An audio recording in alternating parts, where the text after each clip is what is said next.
সবাইকে ফিয়াদা টকারে আরও একবার স্বাগত। আমাদের চারপাশে হাজারো মানুষ, এই হাজারো মানুষের ভিড় ঠেলেই আমাদের সামনে এগিয়ে যেতে হবে। এই ভিড়ের মাঝে আপনার কানে অনেক রকম কথা আসবে, কিন্তু সেই কথাগুলোকে পাশ কাটিয়ে যেতে হবে, অর্থাৎ ইগনোর করতে জানতে হবে। জীবনে কিছু মানুষ আবর্জনা ছড়াতে আসবে, তাদেরকে আগাছার মতো উপড়ে ফেলে দিতে হবে। জীবনটা আপনার, বাউন্ডারি সেট করতে হবে আপনাকেই। নেগেটিভিটি যেখানে দেখবেন সেখান থেকে একদম দূরে সরে পড়বেন। আপনার আশেপাশে অনেক মানুষ আছে যারা আপনাকে খারাপ দেখতে চায়। শুনতে খারাপ লাগছে? খারাপ লাগলেও বিষয়টা একদমই সত্যি।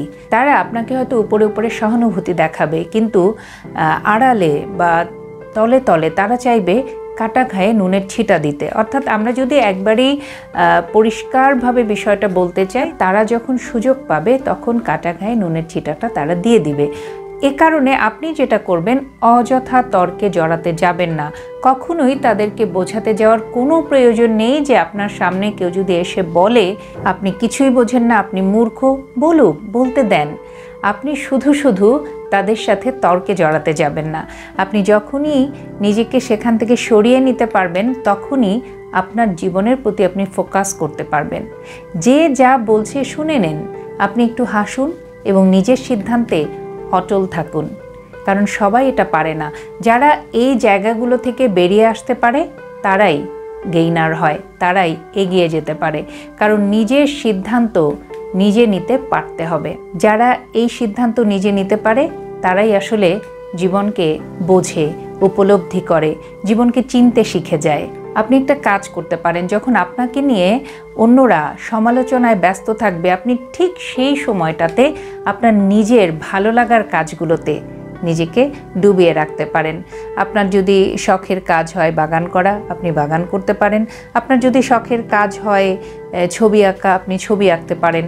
আপনার ক্যানভাস নানান রঙে রাঙিয়ে তুলতে পারেন। আপনার বাসা বাড়ি কিছুটা হলেও সুন্দরভাবে গোছাতে পারেন এবং মাঝে মাঝে সেই গোছানো জিনিসগুলোর জায়গা বদল করতে পারেন। আপনি আপনার আসবাবপত্রগুলো জায়গা বদল করে সেই জায়গাটায় হয়তো একটা নতুন লুক দিতে পারেন। আপনি গল্পের বই পড়তে পারেন। বই তো সবচেয়ে ভালো বন্ধু মানুষের। সবাই আপনাকে ছেড়ে গেলেও ভালো বই আপনার সঙ্গী হয়েই থাকে, সে কিন্তু কখনো ছেড়ে যায় না। পড়ার অভ্যাসটাও তৈরি করতে পারেন। আপনার যদি পুরনো ছবির অ্যালবাম থাকে, সেই অ্যালবামগুলো দেখতে পারেন। আপনার অতীতের যদি মধুর কোনো স্মৃতি থাকে, সেই স্মৃতি রোমন্থন করতে পারেন। যদি আপনার সেই স্মৃতি থেকে ভালো লাগার কিছু মনের মধ্যে আসে, সেই ভালো লাগাটুকু নিজেকে দিতে পারেন। কারণ আমরা আসলে নিজের জন্য খুব কমই বাঁচি। যতটুকু বাঁচি হয়তো দেখা যায় ওর জন্যই বাঁচার চেষ্টা করি, কিন্তু নিজের জন্যেও বাঁচতে হয়। আপনি যদি খেলাধুলা পছন্দ করেন, আপনি খেলুন। আপনি যদি ছবি তুলতে পছন্দ করেন, ছবি তুলুন, ক্যামেরা নিয়ে বের হয়ে যান। আপনার প্রিয় কোনো খাবার যদি খেতে ইচ্ছে করে, আপনি বের হয়ে যান। এবং অবশ্যই আপনি সৃষ্টিকর্তাকে প্রতিদিন স্মরণ করুন। যে যার জায়গা থেকে, যে যার ধর্ম অনুযায়ী আমরা যদি আমাদের সৃষ্টিকর্তাকে স্মরণ করি, তাহলে দেখবেন মনের মধ্যে অন্যরকম একটা ভালো লাগা কাজ করে। আমরা প্রত্যেকেই সৃষ্টিকর্তার কাছ থেকে এসেছি এবং আমরা দিন শেষে সেখানেই ফেরত যাব। সেই জায়গা থেকে আপনি আপনার ধর্ম অনুযায়ী সেই চর্চাটা অবশ্যই করবেন।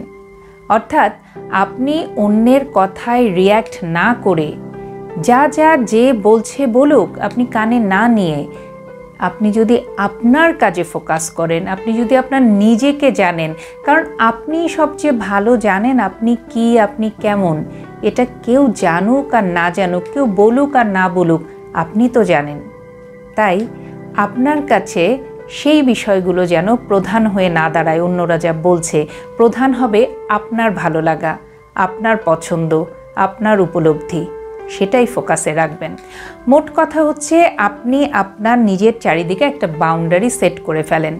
একদম যাদের বা যার কাছাকাছি গেলে আপনি খুব ভালো থাকেন, আপনি স্বাচ্ছন্দ্য বোধ করেন, আপনার অন্যরকম একটা অনুভূতি বা একটা উপলব্ধি আসে, তাদের সাথেই আপনি আপনার সব কিছু শেয়ার করতে পারেন।